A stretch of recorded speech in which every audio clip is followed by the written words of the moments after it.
الناس بتعاملك على توقعاتها. ده انا كده بقيت اسامه منير. الناس بتحاسبك على توقعاتها.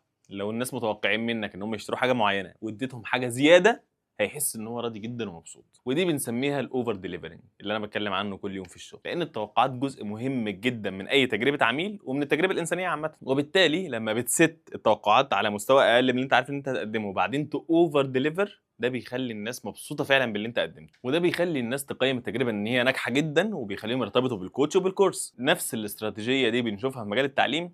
لما الكوتش بيقدم حاجه زياده، بيقدم كورس زياده، بيقدم محاضره زياده، بيقدم فولو اب زياده، ده بيقدم تجربه ايجابيه عند الطالب، بيخليه يعرف ان الكوتش مش بس بيأدي واجب وخلاص، لا ده مهتم فعلا بيه وبنجاحه. وبالتالي الطالب بيرتبط اكتر بالكورس وبالكوتش ده. في تسويق بالفطره هنشوف استراتيجيات الناس بتستخدمها في الماركتنج بالفطره، ونحاول نفهمها ونتعلمها ونشوف هنقدر نطبقها ازاي.